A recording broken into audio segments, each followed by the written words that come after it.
राधे राधे। राधे ज्ञान सागर में आप सभी का स्वागत है। आइए आज हम चर्चा करते हैं हमारे सनातन धर्मावलंबियों का पर्व मध्य एक विशेष पर्व बसंत पंचमी अथवा श्री पंचमी के विषय में। शुक्लांबरम विचार सार परमा माध्यम जगत व्यापिनीं वीणा पुस्तकधारिणीं अभयदां जाड्यं दकारापहां हस्ते स्फाटिकमालिकां विदधतीं पद्मासने संस्थितां वन्दे तां परमेश्वरीं भगवतीं बुद्धिप्रदां शारदाम्। यं वर्मा वरुणेन्द्र रुद्र मरुतस्तुन्वन्ति दिव्यस्तवै वेदे साङ्गपदक्रमोपनिषदैर्गायन्ति यं सामगाः ध्यानावस्थित तद्गतेन मनसा पश्यन्ति यं योगिनो यस्यान्तं न विदुषुरासुरगणा देवाय तस्मै नमः। भगवान सृष्टिकर्ता ब्रह्मा जी के साथ स्वयं विचरने वाली और इस संसार सागर के समस्त प्राणियों में दया करुणा वाणी रस एवं विद्या बुद्धि देने वाली अंधकार से उजाले की तरफ ले जाने वाली ऐसी माता सरस्वती देवी हमारे सभी जीवन के दुखों को दूर करें और समस्त प्राणियों को बुद्धिमान ज्ञानवान और उन्नति के मार्ग में चलने लायक बनाएं, वो हमारे जीवन का कल्याण करें। बसंत पंचमी का पर्व शिक्षा साक्षरता विद्या और विनय का पर्व है, क्योंकि आज ही के दिन विद्या की देवी सरस्वती जी का प्रादुर्भाव हुआ था तथा अनादिकाल से ही माँ सरस्वती के इस जन्मदिन के शुभ अवसर पर उनकी अनुकंपा प्राप्त करने हेतु हमें यह पर्व उत्साहपूर्वक मनाना चाहिए। आज के दिन भगवान विष्णु ने लक्ष्मी अपनी प्राण वल्लभा जी को स्वीकार किया था और इसी दिन भगवान विष्णु और भगवती लक्ष्मी जी का एक साथ पूजन करने से अपार वैभव तथा अतुल संपत्ति की भी प्राप्ति होती है। आज के दिन श्रीमद् भागवत के 10वें स्कंद का उत्तरार्ध लक्ष्मी अवतार रुक्मिणी हरण तथा श्री कृष्ण विवाह आदि की कथा भी सुनना चाहिए, श्रवण करना चाहिए। सर्वप्रथम जब ब्रह्मा जी ने सृष्टि की रचना की तो उन्हें यह सृष्टि चारों ओर सुनसान और निर्जन दिखाई दिया। उदासी से समस्त चराचर जगत सुनसान और निर्जन हुआ और समस्त प्राणी मुखवत हो गए, जैसे किसी की वाणी ही न हो।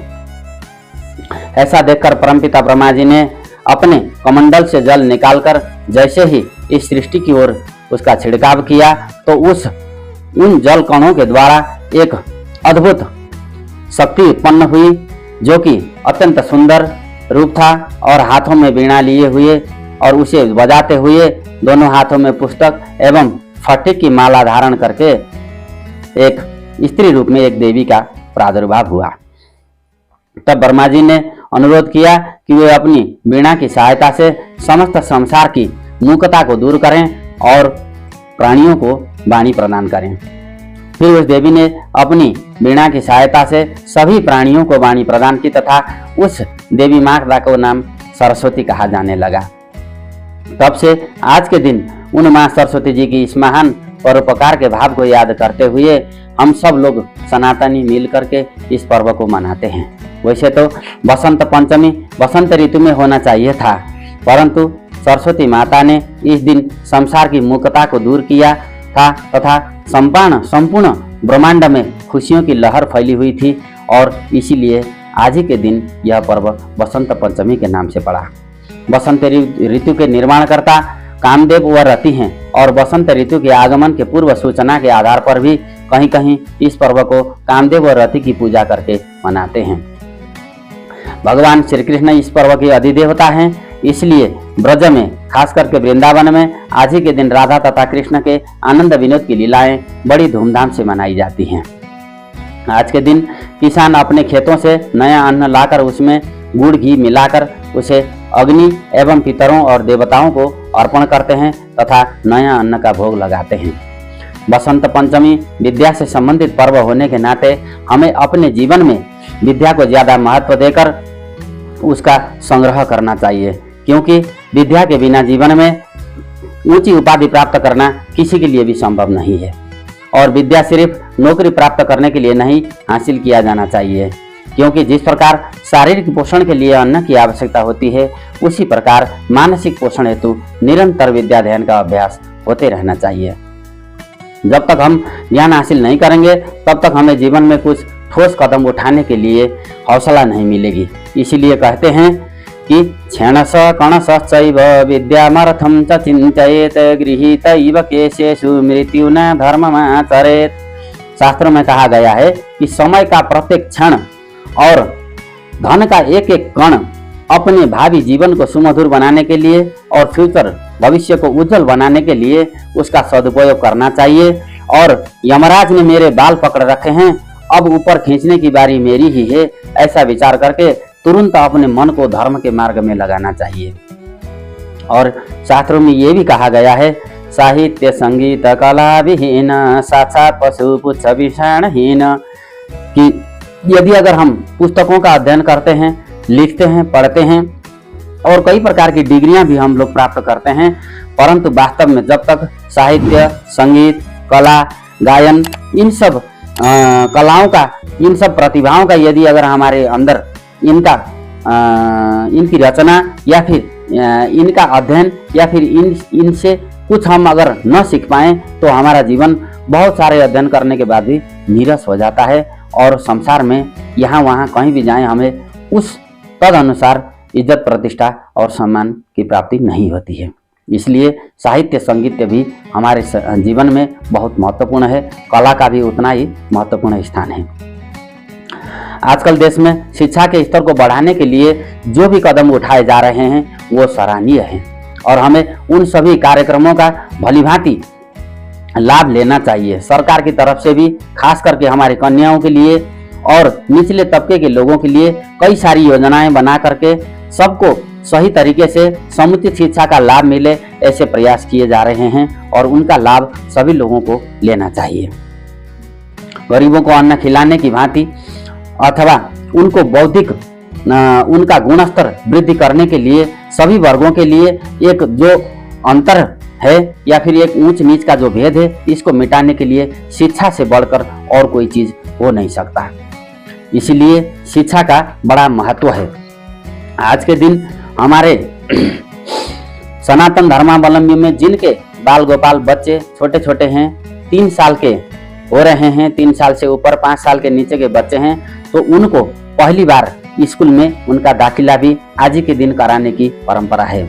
और जनमानस में यह मान्यता प्रचलित है कि आज के दिन बच्चे का एडमिशन या फिर स्कूल में उसका जो है उसकी भर्ना की जाती है, तो बच्चे में सरस्वती माता की अनुकंपा विशेष होती है और उनका पढ़ाई में मन लगता है, ऐसा भी लोकाचार में देखने को आया है। इसलिए विद्या का हमारे जीवन में बहुत महत्वपूर्ण भूमिका है और विद्या की महत्वता के लिए ऐसा भी शास्त्र में कहा गया है कि विद्या नाम नरस्य रूपम अधिकम प्रसन्न गुप्तम धनम विद्या भोग करी यश सुख करी विद्या गुरुणाम गुरु विद्या बंधु जनो विदेश गमने विद्या परा देवता विद्या राजसु पूज्यते न हि धनम विद्या विहीनम पशु। क्योंकि मनुष्य जातियों में सबसे श्रेष्ठ, सबसे गोपनीय और कभी भी न घटने वाला, जितना बांटो उतना बढ़ करके जाने वाला यह एक विशेष धन रूप में हमने विद्या को हमारे शास्त्रों में इसको लिया गया है। यह विद्या हम अभी कभी अगर कहीं मुश्किल हालत में पड़ जाते हैं या फिर बंधु बांधवों के बीच में रह करके सुख भोग करना होता है या फिर कहीं किसी को शिक्षा देना होता है, तो यह विद्या जो है सदा सर्वदा काम आती है। राजाओं के द्वारा भी ज्ञानी जनों की ही पूजा की जाती है, उनकी ही इज्जत की जाती है। अनपढ़ मूर्ख लोगों की कहीं भी इज्जत नहीं होती है। इसलिए विद्या बहुत महत्वपूर्ण है और कहा भी गया है कि इस संसार में रह करके जो विद्या से विहीन है वह पशु समान है। और विद्या के विषय में ये भी कहा गया है कि न चौरहार्यम न च राजहार्यम न भ्रातृभाज्यम न च भारकारी व्यये कृते वरदतयेव नित्यम विद्याधनम सर्वधनम प्रधानम। न तो नहीं तो चोरों के द्वारा इसको हरण किया जा सकता है, न राजा इसको हरण कर सकते हैं, न भाइयों में इस विद्या का, इस ज्ञान का बंटवारा हो सकता है। जितना हम इसको खर्चेंगे, जितना लोक कल्याणकारी कार्यों में हम ज्ञान बांटते रहेंगे, वितरण करेंगे, उतना ही यह दिन प्रतिदिन बढ़ता जाता है। और इसीलिए कहा गया है कि संसार के संपूर्ण धनों में से सबसे उच्चतम और श्रेष्ठतम धन विद्या ही है। सरस्वती का वाहन हंस है और हंस जो है अत्यंत मधुरभाषी होता है और सुंदर होता है, श्वेत होता है, यानी कि निश्चल श्वेत धवल कि बिना किसी कोई भी दाग उसके शरीर में नहीं रहता है। और हंस में ही एक विशेष गुण ऐसा होता है जो कि दूध और पानी को अलग अलग कर सकता है। कहने का तात्पर्य यह है कि सरस्वती के वाहन भी ऐसे नियुक्त किए गए हैं जो कि अपने विवेक के द्वारा नीर छीर इसको अलग कर सकें। संसार में रह करके क्या अच्छा है क्या बुरा है इसका निर्धारण किया जा सके। इसलिए ऐसे पशु को, ऐसे प्राणी को माता सरस्वती का ही वाहन होना चाहिए, इसलिए उनका वाहन हंस है। और कहते हैं कि सरस्वती माता की कृपा तभी प्राप्त होती है जब हम सौम्य होकर के, नम्र होकर के व्यवहार में उसको, अपनी वाणी को प्रकट करते हैं। प्रिय बोलना सबके लिए आनंददायी रहता है। और शास्त्र में यह भी कहा गया है, सत्यम ब्रूयात प्रियम ब्रूयात ना ब्रूयात सत्यम अप्रियम। जीव को कड़वा, अशिष्ट तथा दुष्ट बोलने की आदत कदापि न पड़ने दें।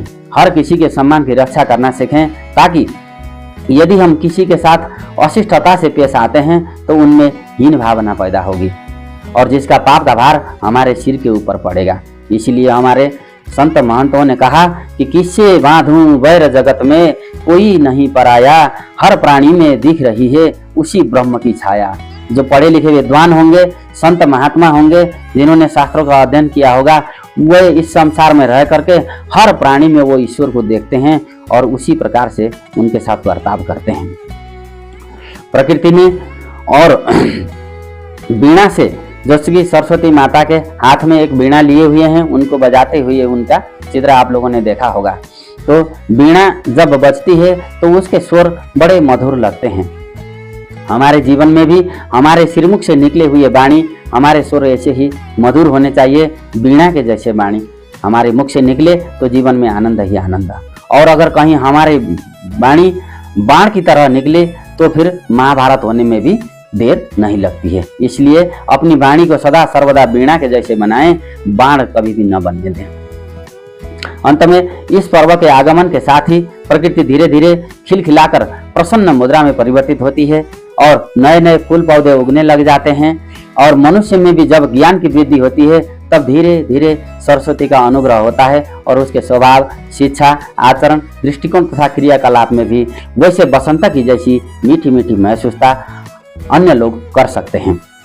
चिंता, द्वेष, ईर्ष्या, मत्सर आदि विभिन्न बुरे चीजों से दूर रह करके अपने जीवन को खेल जैसी, अपने जीवन को मधुर खेल जैसी भावना के साथ जीने की आदत पड़ जाती है जब व्यक्ति शिक्षित हो जाता है। काम का भले ही कितना ही बोझ क्यों न हो, परंतु मन पर उसका असर न पड़ने देना ही मानसिक बसंत कहा गया है।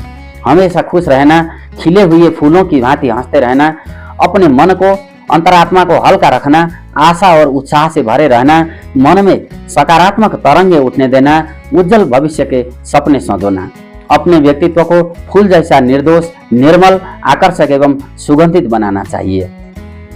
ऐसे अनेकों प्रकार की प्रेरणाएं हमें इस पर्व के द्वारा मिलती हैं और हमें भी चाहिए कि इन पर्व के मनाते हुए इन सब चीज़ों का और माता सरस्वती जी के जीवन का अनुकरण और उनके द्वारा सिखाए गए बातों का अपने जीवन में अमल करें, अनुकरण करें और सतत इसी रास्ते में हमारा जीवन प्रयत्नशील रहे। और इस कार्य के लिए माता सरस्वती सदा सर्वदा हमारा साथ देती रहें। आइए माता सरस्वती जी के जन्मदिन के ऊपर या उनके प्राकट्य दिवस के ऊपर आज हम सब लोग माता सरस्वती जी की कृपा प्राप्त करें और उनका जो है श्वेत पुष्प, श्वेत चंदन अक्षत, श्वेत वस्त्रों के द्वारा और श्वेत पुष्पों की माला के द्वारा उनकी पूजा अर्चना करें, उनको भोग लगाएं, धूप दीप नैवेद्य चढ़ाएं और समस्त परिवार के, अपने कुल, बंधु बांधव और इष्ट मित्रों के जीवन में भी शिक्षा, विद्या, विनय की जो है कामना हम सब माता सरस्वती जी से करें। बोलिए सरस्वती माता की जय।